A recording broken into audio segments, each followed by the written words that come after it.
മറ്റൊരു സുകുമാരക്കുറിപ്പ്.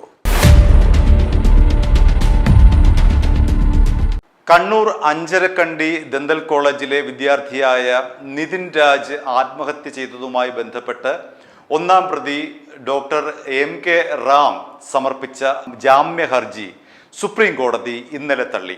ജസ്റ്റിസുമാരായ വിക്രംനാഥ്, സന്ദീപ് മേത്ത എന്നിവരടങ്ങിയ ബെഞ്ചാണ് റാമിൻ്റെ ജാമ്യാപേക്ഷ തള്ളിയത്. ഇനിയാണ് പ്രശ്നം തുടങ്ങുന്നത്. ആരാണ് ശരിക്കും ഈ റാം എന്നുള്ളതാണ് ഇപ്പോഴത്തെ ചോദ്യം.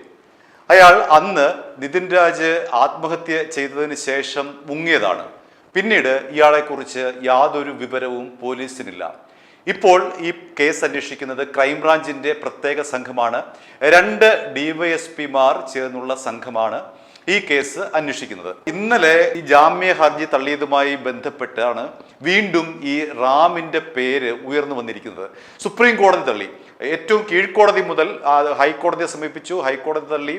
ഇപ്പോൾ സുപ്രീം കോടതിയും ഇന്നലെ ഇദ്ദേഹത്തിന്റെ ജാമ്യാപേക്ഷ തള്ളിയിരിക്കുകയാണ്. അപ്പോൾ അദ്ദേഹത്തെ അറസ്റ്റ് ചെയ്തേ മതിയാവുകയുള്ളൂ. അതിന്റെ ഭാഗമായി ഇയാളെ നേരത്തെ തന്നെ പോലീസ് പിടിക്കാനായി ആന്ധ്രാപ്രദേശിലേക്ക് പോയിരുന്നു.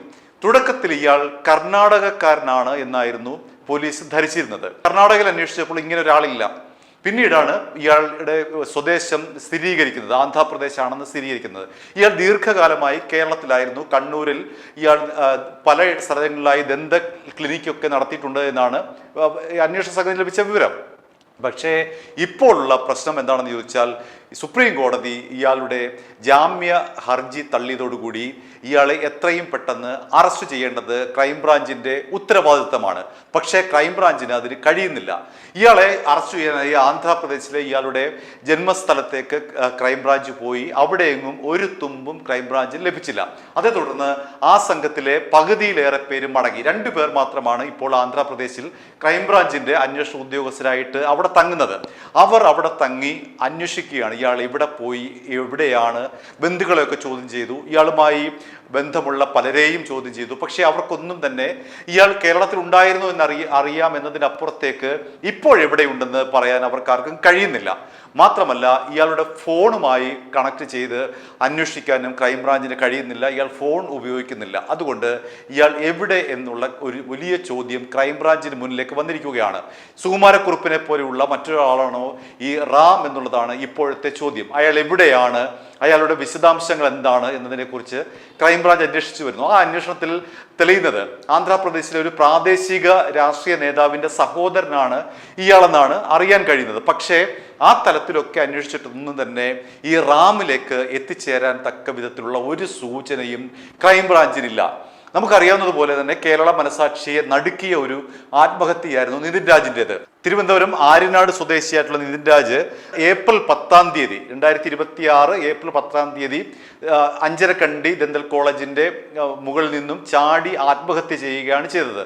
അതുമായി ബന്ധപ്പെട്ട് ഹർത്താൽ നടന്നിരുന്നു. ഏപ്രിൽ 28-ാം തീയതി ആക്ഷൻ കൗൺസിലും മറ്റ് ദളിത് സംഘടനകളും ചേർന്നുകൊണ്ട് നിതിനെതിരായി ജാതി അധിക്ഷേപം നടന്നുവെന്നും ആ ജാതി അധിക്ഷേപത്തിന്റെ ഭാഗമായിട്ടാണ് നിതിൻ രാജ് വളരെ പെട്ടെന്ന് ഈ പറഞ്ഞതുപോലെ കോളേജിന്റെ മുകളിലത്തെ നിലയിൽ നിന്ന് ചാടി ആത്മഹത്യ ചെയ്തെന്നുമായിരുന്നു ആക്ഷൻ കൗൺസിൽ ആരോപിച്ചത്. അതിന്റെ പേരിൽ കേരളത്തിൽ ഒരു ഹർത്താലും കഴിഞ്ഞതാണ്.